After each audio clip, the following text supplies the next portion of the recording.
Coming up today on the Locked On Hornets podcast, after they beat the Thunder, the Hornets beat the Thunder by almost 30.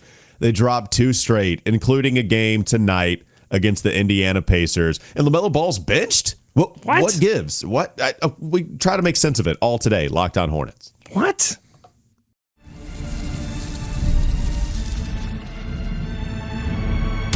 You are Locked On Hornets, your daily Charlotte Hornets podcast. Part of the Locked On Podcast Network, your team every day. In a minute, cuz we live.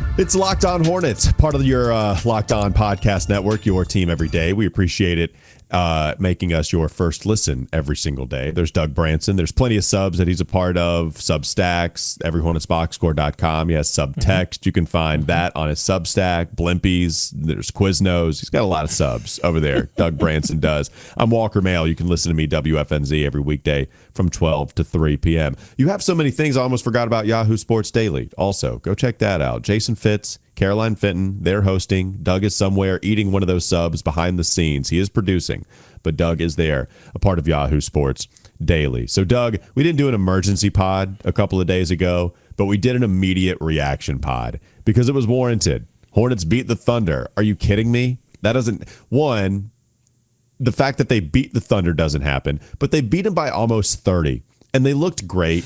And they looked great as soon as the ball was up in the air for tip. And their core was out there. They're all hitting shots. They're playing with a ton of physicality. They're playing legitimately very good walling off defense on the former MVP, possibly a 2-time MVP winner in Shai Gilgeous-Alexander. And then they dropped 2 straight. The game against the Raptors, okay, Raptors, good enough basketball team. Eastern Conference playoff contender. And you lose at the buzzer. Emmanuel Quickley hits a game winner. Okay, fine. But the Pacers are coming to town. It's the second night of a back-to-back. So not great, but the Hornets have been good on the second night of back-to-backs. I've been saying it a million times. The fact that they are so young, I think that actually helps them as we get to the 30-game, 40-game mark in the NBA season. But here they are losing to Indiana tonight. And the biggest story of them all is the fact that LaMelo Ball, at the very end, we didn't know this. The broadcast crew did not know this coming in. But LaMelo Ball comes off of the bench, and instead, it's Colin Sexton starting. It's the first time that LaMelo Ball had come off of the bench for this team since 2021. If he plays, he doesn't come off of the bench, Doug, except tonight against the Pacers. He was phenomenal. He scored 33 points, quiet in the fourth quarter, but scored 11 a pop in each of the first 3 quarters of play. And the reason we were told that he comes off of the bench, and I believe a lot of it, is that Charles Lee wanted to strategize a little differently because LaMelo against the Toronto Raptors sat 9 minutes in clutch time. It's a lot of minutes for your best player to be on the pine. So if you bench him at the beginning of the game and you bring him in at the 6-minute mark in the first, the second, and the third quarter, well, now he can play more minutes in the fourth and you maximize your best player. Okay, even still, I understand it. And we saw this happen with Wemby. We saw it happen with Zion. It's not unprecedented. It is unprecedented with LaMelo, and it was still weird to see. Doug, your thoughts on LaMelo coming off of the bench and the Hornets losing to the Pacers tonight? Oh, boy. There's a lot of this. I'm going to be honest. There's a lot of this that I don't know how to feel about it exactly. Charles Lee seeming to confirm that he made a couple of mistakes against Toronto. The clutch minutes, LaMelo being out, was one of them, but also telling them to go on their final possession that left some time on the clock. It seemed like Lee regretted sending them that early. And then this wasn't his fault against the Pacers, but he couldn't, one could argue, I guess, that it was his fault that he couldn't get the timeout, that he didn't yell loud enough, or that he didn't go and just just straight tackle an official. That seemed like it was going to be what it took to get one of those zebras to turn around and recognize that, hey, a basket was just scored. Typically in these clutch moments, timeouts typically follow that. You would think a referee crew would understand that. So I'm not going to put that on Lee, but so I don't know how to feel about that. I don't know how to feel about the fact that the Hornets are just awful in crunch time situations this season. What does that say about the team? What does that say about the coaching staff? And then LaMelo coming off the bench, first time since he was a rookie. You mentioned that 2021, the COVID season. I went back at halftime and watched that game. It was against the Bucks. Cody Zeller dunked all over Giannis Antetokounmpo. That was fun to see. LaMelo with the like short haircut, looking like rookie of the year LaMelo, shooting off 2 feet sometimes. Like it was, oh man, just a bygone era.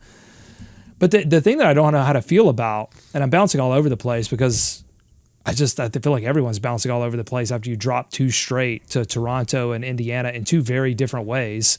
LaMelo, I was curious like how LaMelo reacted to the news, and then Lee after the game saying LaMelo had open-mindedness to coming off the bench. And that's strange to me because I'm used to living in a world where stars that make $50 million a year and your number one players on your team who have max contracts, they have egos and they don't want to be benched. Like, I mean, they had to like strap Russell Westbrook to the bench. Like that just like hit him down. Like the man wanted to start.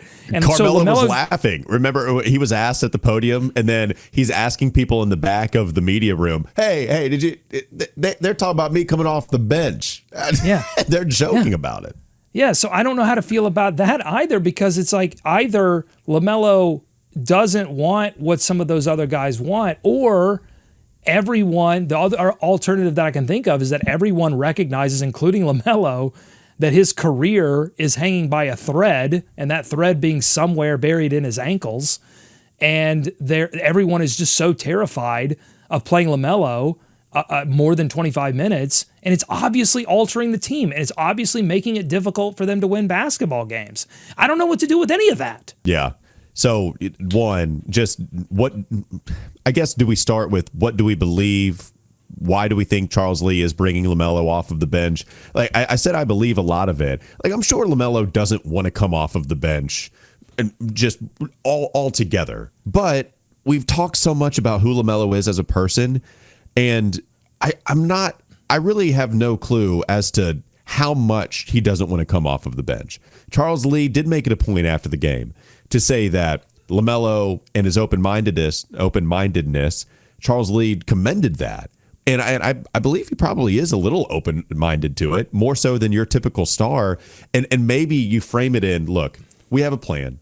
We're not going to play you more than 25 minutes on back-to-backs, and we're not going to play you for more than 30 on games where you have at least 2-3 days rest. So if you have 25 minutes that you need to play, this way we get to play you fully in the fourth quarter, because second or third quarter or whatever, like those quarters don't matter as much. I know they do, but you guys get the idea. Even star players, they want to close out the game, right? So this way you sacrifice a start, but you get to play most of the fourth, and he did. So like I do understand that. And I do think what cushions the fall here, or what cushions maybe your disbelief, is the fact that the Spurs did do this with Wemby a little bit, and we have seen it with Zion. I feel like it's a little different with Zion. Wemby probably the better example of, all right, well, why is that guy coming off of the bench? If there's a minutes restriction, what the hell are we doing? So it's not completely unprecedented. Maybe it's even a little bit, tiny bit trendy with your stars. And maybe us as basketball consumers, it's all just very weird and very new to us here in 2025-26. Well, and more research is being done that shows that the way people are putting stress on their bodies is unique to this generation of basketball players, and the calf injury stuff leading to the Achilles stuff. And we're just learning more and more. And so many of these guys, including LaMelo, came up through these AAU systems that where guys were, younger players are putting more stress on different parts of their body and conforming their bodies in ways that may make sense in certain aspects, but are not holistically good for your body. And then playing one sport only, all this stuff that's sort of like, hey, why are these guys getting injured in this way? And so, yeah, maybe we as basketball consumers have to reframe our idea of what, and probably star basketball players have to do the same thing, like Wemby, like LaMelo. But how do you win basketball games like that? So to me, here's the interesting questions that I don't have the answer to right now. It would be interesting to hear Jeff Peterson or Lee comment on this at some point. Is there an end game to all of this? Do they envision a scenario where LaMelo Ball is playing 37 minutes or 35 minutes, whatever, consistently a night? Or is that just over? Like, are they going to be managing this guy for the rest of his career or until they make a move where he's not on the team anymore? That would be an interesting question. Half of that they may answer, half of that they're not going to answer. Well, Go ahead. No, it probably better serves to go into the next segment. If you want to move on, maybe we can talk about that a little bit more. Coming up next on the Locked On Hornets podcast. Bees everywhere! I think Charles Lee gave us a little bit of that answer in the pregame press availability. So we'll revisit that and then just kind of digest a little more LaMelo's first game off of the bench since 2021 and how the Hornets lost to one of the worst teams in basketball. Still to come, LOH. This episode is brought to you by Rocket Money. Let's be real. Managing your finances can feel overwhelming between subscriptions you forgot about, bills that keep going up, and trying to figure out where all your money actually goes each month. It's easy to feel like you're losing control. And who has time to track every transaction or hunt down hidden fees? That's where Rocket Money comes in, the personal finance app that helps you take control. It finds and cancels your unwanted subscriptions. I need this thing. Monitors your spending and helps lower your bills so you can grow your savings. The automatic transaction categorization is a game changer. You can finally see exactly where your money is going each month. You can set budgets and goals and get personalized insights and receive real-time alerts for large transactions, upcoming bills, low balances, even more. It even consolidates your checking, savings, loans, and investments into a single dashboard so you can get a clear view of your entire financial picture. Let Rocket Money help you reach your financial goals faster. Join at rocketmoney.com/lockedon. That's rocketmoney.com/lockedon. rocketmoney.com/lockedon. This episode is also brought to you by BetterHelp. As we roll into the new year, there's lots of pressure to chase a new you, but sometimes it isn't about reinventing yourself. It's about feeling a little less weighed down. Therapy can help you understand what's been holding you back by giving you an outside perspective on your emotions, motivations, and relationships. That's why BetterHelp can be such a helpful place to start. Therapists are fully licensed with BetterHelp in the U.S., and they work under a strict code of conduct. They help you match you with a therapist based on your needs and preferences, so you're not doing all that legwork on your own. BetterHelp has served over 5 million people with more than 30,000 therapists, and live sessions average a 4.9 out of 5 rating across more than 1.7 million client reviews. BetterHelp makes it easy to get matched online with a qualified therapist. Sign up and get 10% off at BetterHelp.com/LockedOnNBA. That's BetterHelp, H-E-L-P, BetterHelp.com/LockedOnNBA. More Locked On Hornets ahead. All right, last but not least, got to tell you about the Everydayers Club. Appreciate everybody that makes us your first listen. Now be a part of the Everydayers Club, where you can access ad-free audio with Locked On Hornets, compatible with Apple Podcasts, Spotify, every major podcast app, and an invite to the members-only Locked On Everydayer Club Discord server, which includes a group chat just for listeners of this show. How fun. All you got to do is go to lockedonhornets.supercast.com. Again, lockedonhornets.supercast.com. So Charles Lee talked about, I guess, the question that we've been asking, basically, what's the main objective of this season? Is there an end game, is the way that you put it? And this is all revolving around LaMelo's injury management. Do we stop at some point ever? Do we stop at some point this season? So Charles talked about it. He said they do have to be mindful of the bigger picture here. He said that when talking about LaMelo. So to me, I think you start to try to read between the lines and read the tea leaves. You're reading a whole bunch of stuff, and you say, okay, I don't think the main objective this season is win at all cost. The main objective is possibly run into a play-in tournament spot. That would be great. I think the main objective is to get these really impressive rookies who all have their own role. A star in Khan, Sion, who maybe hit a little bit of a lull, but then I thought bounced back over the last couple of games quite nicely. Kalkbrenner's hurt, but we know what kind of role he can serve as this rim deterring big. Okay, let's get these guys as much experience as possible. Let's figure out what we have in Con, LaMelo, and Brandon all on the floor at the same time. Would love to see that. Couldn't see that with the Brandon Miller ejection today as much as we wanted, by the way. But let's evaluate that, and we'll see where the cards fall. And then next year, it feels like, to use another poker term, just like Jeff Peterson did, that's when they might push their chips in a little bit further. So with the evaluation process still being very much the main objective this year, Doug, I think that looks like holding LaMelo back so he doesn't suffer another ankle injury. Doug, the last time he played more than 30 minutes in a game, it was 37 against the Knicks. Next time out, gets injured. I think it was the Toronto game. He gets injured. Like, it makes sense to me. LaMelo's ankle has not earned the benefit of the doubt. So if it's happened for 4 straight years, then you got to put him on a minutes restriction. The macro is still very much a part of the mindset for Charles Lee and company. So I teased that there were a couple of questions that I wanted the answers to. So that was one of them. And I think it's still, a lot of that is still TBD. The other one is, can this team function without LaMelo at any point this season? Because it did not look good tonight. It did not look good functioning without LaMelo tonight. Well, it didn't look good against Toronto. And see, that's where I said these two games were bizarro games, in that against Toronto, when LaMelo was starting and in the starting sort of rotation throughout the game, they would build 10-point leads and then lose them in large part when he left the floor. So it was the total opposite. They would get in deficits. They did not set the tone in the first quarter or the third quarter. Started out 12-2 run, I think, by the Pacers. And so then in the third quarter, they were slow to start too. And so then they would get down and LaMelo would come in and play Superman and get them back into the game. And so it was bizarro. So you mentioned Wemby. They are doing a little bit of a similar thing with Wemby. So I was curious. I went to pivotfade.com to look at the on-off numbers for the Spurs and the Hornets when Wemby's off the floor and when LaMelo's off the floor. So here's what Wemby, when Wemby's off the floor, they are a plus minus 25, and a net rating of 1.6. Their defensive rating is 117.1.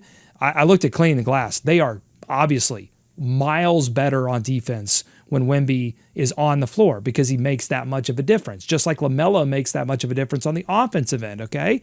But there's still a positive net rating. Let me go to the Charlotte Hornets. When LaMelo is off the floor, I just mentioned plus minus 25 points for the Spurs. The Hornets are minus 118 with a net rating of minus 4.2, offensive rating of 112, defensive rating of 116. They cannot function without LaMelo on the floor. Some of that is Colin Sexton being a more score-first oriented point guard, not a playmaker. And then Khan's playmaking skills aren't all the way there. Brandon's aren't all the way there. Miles is Miles. There's no secondary playmaking creation on this team. Or it is, but you need the primary out there. You have 2 or 3 secondary guys, and LaMelo is the primary, and that's why it looks beautiful. You think secondary is too strong? I think Khan can get there. I'm skeptical on Brandon. I think Miles can get there on a given night. To me, Miles is given night guy. It's like sometimes he's great, and then a lot of times you just don't know what you're going to get from Miles. But right now, I think it's a bunch of tertiary playmakers, and then LaMelo is a primary. They don't have a guy that you're confident. Well, I mean, think back to the last time they made the playoffs. It was Kemba Walker. It was Jeremy Lin. I could count on both of those guys to both make plays for themselves and make plays for others. They don't have that on this team. Yeah, can you find somebody that can consistently dribble the basketball and pass off of the dribble in the half court? I think that's what you're asking. And Sion James is somebody they're going to, even when LaMelo and Khan is off of the floor. And Sion, God bless him, not doing a bad job of bringing the basketball up the floor, but really that's all I'm asking him as a Hornets fan in the know to do. Can you bring the basketball up the floor without turning it over and then get into an offense? Check. If you don't turn it over, check. And that's not any fault of Sion's. Sion is a second-round pick that's supposed to come in and do the 3-and-D thing. That's it. Not run a freaking offense. So Trey Mann, by the way, there's a discussion there. They're just not playing him. They refuse to play him and have him be that point guard also. Real quick, do you blame them? People want to know, do you blame them? I love Trey. It's just been a rough year. I hope that he's back in the rotation at some point. I hope you'll get a second chance. because I do think they need some playmaking. I think they need some ball handling, even if it's just creating offense in the half court. He can do that. I will say, like, theoretically, some of the stuff that they need help with when LaMelo is off of the floor, enter Trey Mann, theoretically, he helps you. We saw it, right? Like, you've seen the experiment work. We saw it last year. It's just not working nearly as much this season. I don't know exactly what's going on. The ISO scoring is pretty terrible for him in terms of point per possession with him as that ball handler. It's still a small sample. Maybe this is just a clear your head thing and we'll put you in a little bit later on. Maybe it's we're going to sit you and then we're going to trade you at the deadline. I don't know, but it hasn't gone well for Trey. And you're right, with LaMelo not out there on the floor, I think I trust Khan's playmaking more than you do, but clearly there are some screens needed. And then once he turns a screen, now I'm good. It's just getting these guys off of him. I think that's the issue. Oh, well, there is that issue, and it showed up again against Indiana. I mean, look, the scouting reports, the defenses, they're all caught up to Khan. They're like, we're not going to let you do this. Scotty Barnes was guarding him, and part of this too is the Hornets are playing small, so he's he's just naturally getting sized up when he's playing against these defenders. Neesmith bothered him a little bit, but they also had other bigger guys on him too. So yeah, just tough for Khan right now. I trust that he's going to be a great playmaker. Just right now, he's turning the basketball over too much. Yeah. Again, he's a rookie. He's just doing rookie stuff. But I trust that he's going to be a great playmaker because he has it upstairs. It's just, size. He's just got to understand things and see things more and more. He's going to be fine. But I don't. With the Trey Mann stuff, I think they are letting him clear his head. But I'm going to put some of the blame on the staff for this, because I think they tried to transform Trey Mann into something that he wasn't. Like, they tried to completely re-signed him, and then tried to completely morph his game, and it just didn't work. And so now that Josh Green is back, like, they were playing Trey Mann to get some size when they didn't want to play Colin Sexton, and people were mad about that because Colin was scoring better. And then now that Josh Green's back, like, you don't need that really. And so that's what's gotten, I think, Trey Mann out of the lineup more than anything. And his bad shot making. But I don't know. I don't like what they tried to turn him into, because they started by saying, oh, well, you're going to be more catch and shoot. And then they tried to turn him into like a primary ball handler. I don't know what their plan was for Trey Mann, but it didn't work. Yeah, it didn't work for Trey, and he struggled this season, certainly compared to last year, where he looked great in the preseason, looked great in the regular season, got hurt. Since he got hurt, has not been the same player for whatever reason. Let's move on. Coming up next on the Locked On Hornets podcast. Bees everywhere! We have one more segment to go. We have plenty of observations to get to, sicko lamentations, all that good stuff in the final segment, LOH.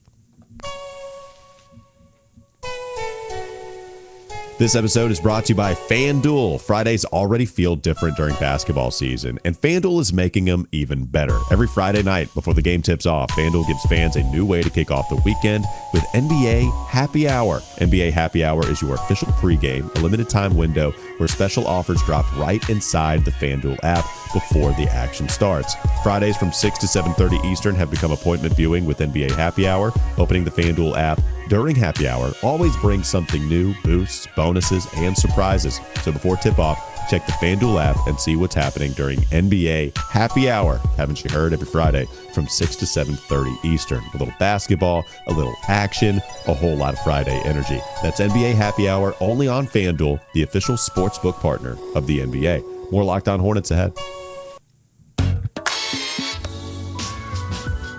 Any other observations you wanted to get to before we start to dive into the sicko lamentations?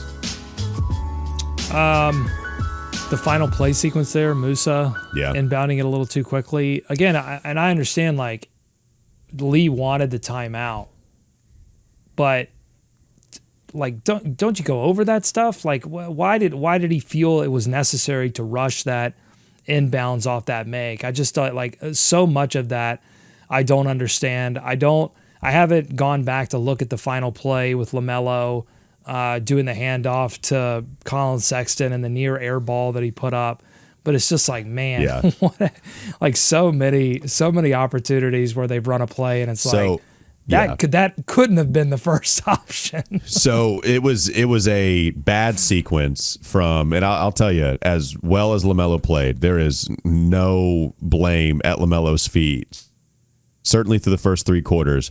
But that lob pass to Musa in transition was extremely ill-advised. It was by far the worst decision that he had made all game long, and it gave the Pacers the basketball. And so a chaotic ending, and I think it all started with LaMelo throwing the ill-advised lob attempt.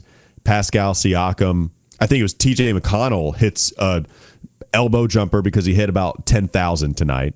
So TJ McConnell jumper, Con Knipple misses jumper on the other end. Pascal Siakam takes Miles Bridges off of the dribble. And I talked about it on the broadcast. I think Miles was anticipating the screen, but Pascal rejects it. And then I think Miles just gets caught up. And then he falls down.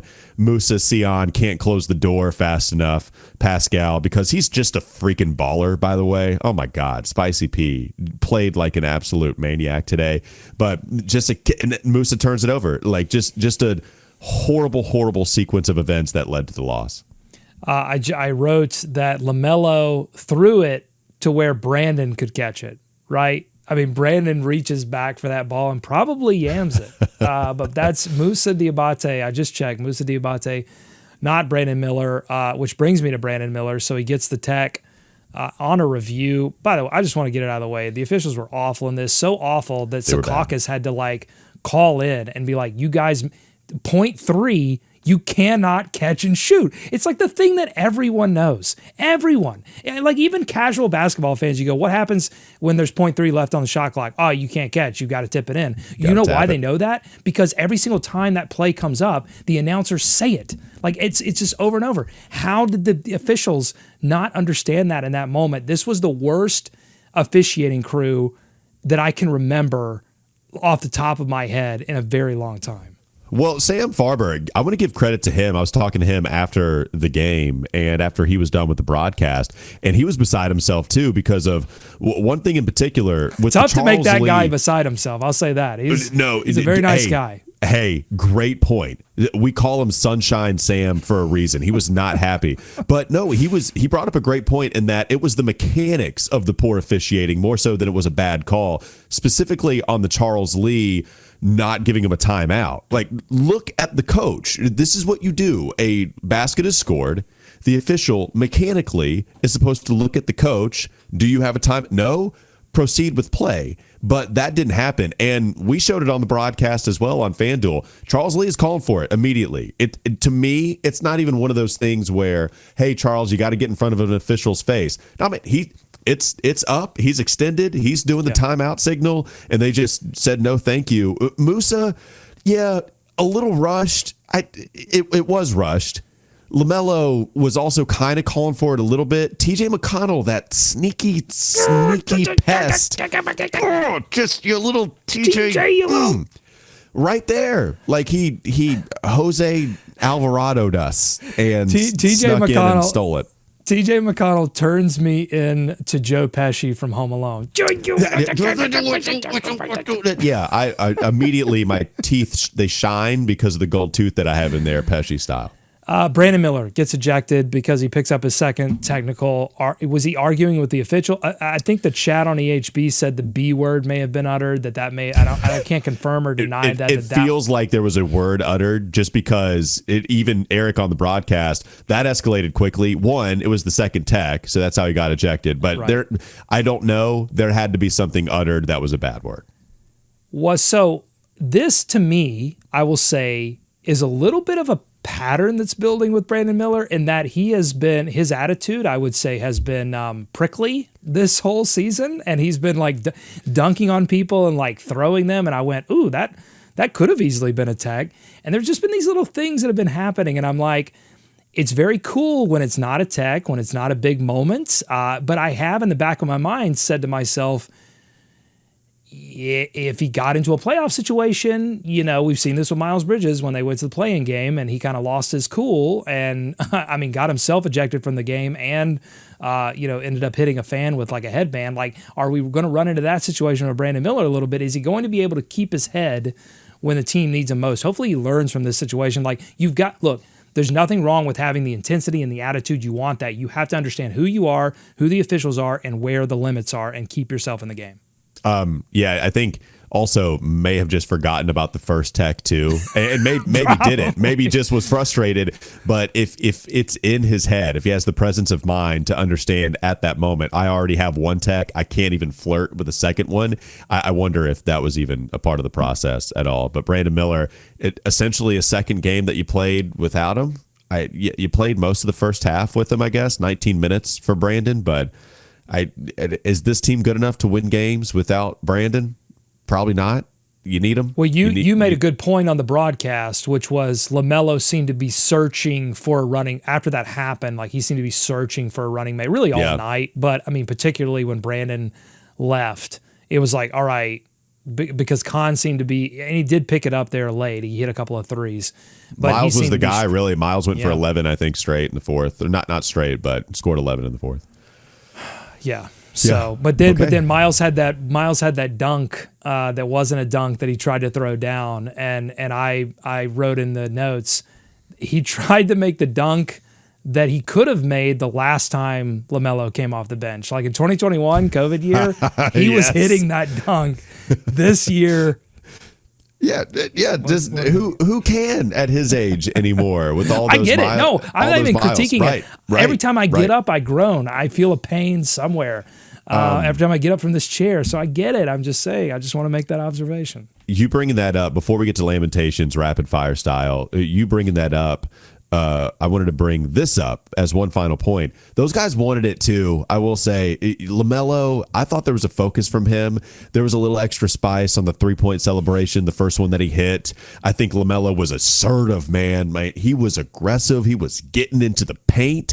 He was drawing, like even if he wasn't drawing fouls, he was dishing out the elbow. He was giving other people the chicken wing. There was a momentary lapse in judgment with the second foul that he immediately got after the first foul. That all came because he was frustrated. But I think re-engaged, refocused, and then used that energy for good. Miles, same thing. Miles' dunk came right after he was complaining to the official about there not being a foul call. And so he harnessed that energy for the good and slammed it off of the inbounds pass from LaMelo. Those guys wanted it. That's what's frustrating about it, and they couldn't come away with it.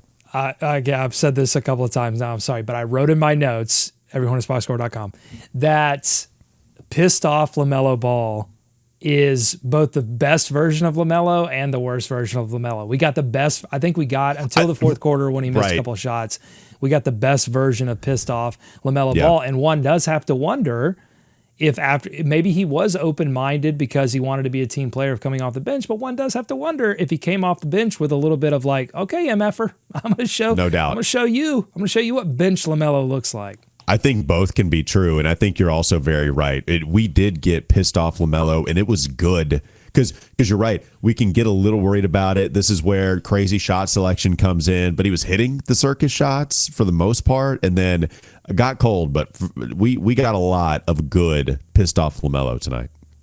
All right, sicko lamentations time. The Hornets. This is from. Let me read it here. Andrew from the 31st Rambus Brigade says the Hornets are 0-8 in games decided by 5 points or less. There was a lot of dumb out there tonight. Brandon with the ejection, LaMelo with the lob, Sexton with whatever happened at the end. The referees the entire game, just a whole lot of dumb. Yeah, not great. Not great at all. You know, I will say, too, I wrote down some lineups that LaMelo was out there. It does change things. When LaMelo comes off of the bench, it changes things. So it felt like maybe Charles Lee was trying to stagger ball handlers. Because if LaMelo is out, I do think Khan's probably the next guy that I trust making decisions with the basketball in his hands. If Brandon also isn't in there, they went Miles, they went Sion, they tried a couple of different things, but either way, felt like they were staggering LaMelo and Khan at first. And then also you see a lineup that features LaMelo, and try to remember this at the top of the dome. LaMelo, Sion, Tijon Salon, Musa, and I think was Liam out there? Like it was very much LaMelo and a lot of kids. And it's like, oh, okay. So I guess is the idea that the starters without LaMelo can hold up enough for then LaMelo and the kids to come in and maybe spice some things up? Like you had a bunch of different permutations with those lineups that you could have rolled with LaMelo off of the bench. And I like that LaMelo in this game said, all right, boys, come with me. Like, he wasn't trying to like, all right, I'm with these bench guys. I got to get them going. Yeah. Like, it was Kimba and the Avengers all over again. It was like, all right, I'm the lead dog. Like, just get behind me, Great and callback. we'll figure this thing. We'll figure this thing callback. out. Yeah. Will from the 87th Jeremy Lamb Brigade says, great performance from LaMelo, bad pass on the lob.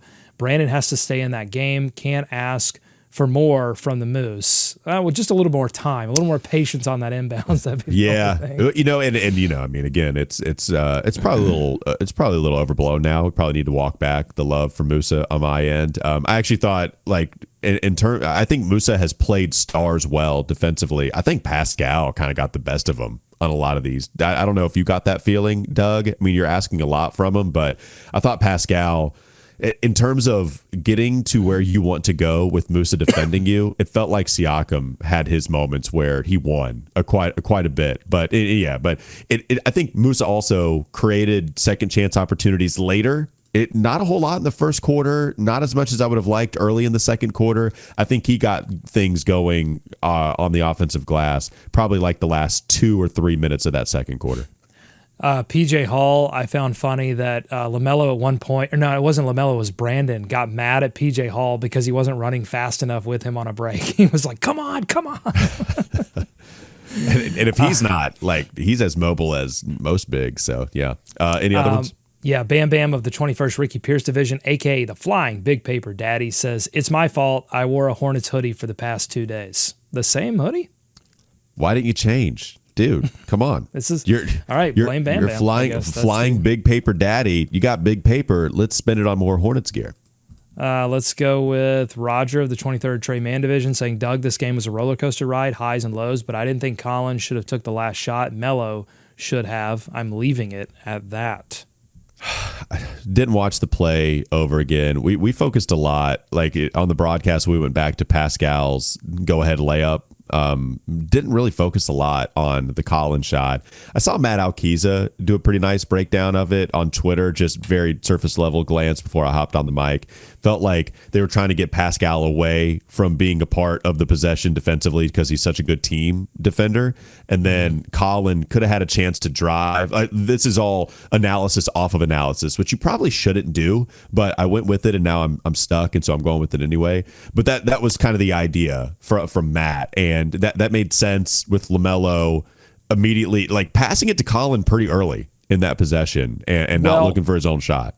So that was my take, was that LaMelo was passing to Colin thinking that wasn't going to be the end of the possession, that like Colin was going to do something else with it. I don't know if LaMelo may just not be watching. He's like me when I'm not on the show, he doesn't watch the show. That's right. Because when you pass to Colin, it usually ends with Colin. It doesn't often. Once the ball hits Colin's hands, that's kind of the Colin thing. And sometimes that can be good and sometimes that can be bad. And unfortunately, he came up short here. But just watching him on the floor, I was just like, that looks like a man who thought that he was doing the right thing and then realized, that probably wasn't the best call. Yeah, I mean, so, right, just now that I'm looking at it, I know what Matt was referencing. Miles Bridges, so it's 4-on-4.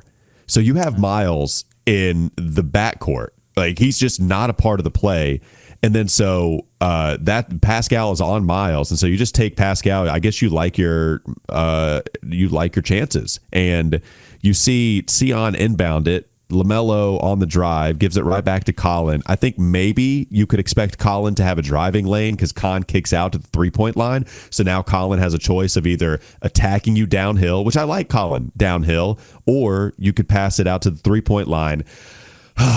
It's just the problem with the play is the amount of confidence placed with Colin Sexton to make the play. And I like Colin. I'm cool with it. It just, LaMelo had been the guy, had not hit a shot in the fourth quarter. I get it. These are professional basketball players. I expect Colin to make the right play. He did it. The execution was bad.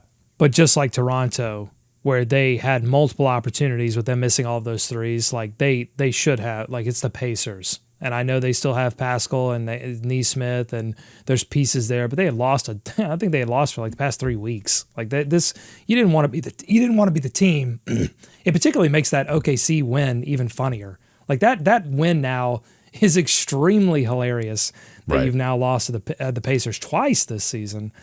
Oh boy! All right, TJ McConnell just destroyed us, man. It was one shot. I wanted it to be true at the end of the game, but he took one shot inside the restricted area. And Doug, I believe there were 9 at the very least. I think he might have gotten up to 10 paint shots, like shots in the paint, but that were also outside of the semicircle. Which, who does that? Who takes 10 shots in the paint and none of them come in the restricted area? He eventually had one and he missed it, and he knows his bread and butter. But just how are none of those like McConnell middies blocked ever? He always extends it above the outreached hands. I'm telling you, he's turned me into Marvin Harry at the end, where they have him up against the wall and they say, "We'll do exactly what he did to us. I'm going to burn his head with a blowtorch. Then we can smash his face with an iron." Smash his face with an iron. Yeah.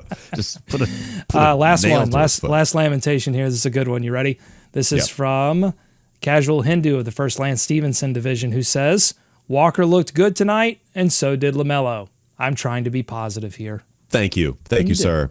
I appreciate that. I very much appreciate it. That'll do it for the last thing. I did want to know, I don't know if you heard me. I want somebody to have caught and thought of my David Nwaba reference when we were discussing when TJ McConnell. I said to add him to the list because of all of the Hornets killers. Tobias Harris is the number one person I think of, but the random one. We all have a random one that nobody else thinks of. Mine was David Nwaba. I just wanted to know if you caught it. The problem with League Pass, there's like 1,000 of them. One of the 1,000 problems with League Pass is that you can be on the studio feed, which I was for this game so that I could see you and Shannon do the thing. And it's very like, sometimes it'll cut to you guys and sometimes it'll cut to a commercial, and then sometimes it will stay on a commercial and then drop you back into the game like 40 seconds into the quarter. Yeah. So it's just a roll of the dice. I don't think I got any of the post game. But from what I saw, you guys did a great job. But thank you. Really, I was just fishing for compliments there. That'll do it for Locked On Hornets. Thanks for making us your first listen. We're free and available anywhere you get your pods. That includes YouTube. Go check out many of the subs that Doug Branson has in his life. EveryHornetsBoxscore.com. Yahoo Sports Daily, Italian sub, meatball Roast sub. beef, Go check it all. Go check it all out. Love a club sub. No matter where I'm in. Bacon, turkey, ham. It doesn't matter. I'm in on the club sub.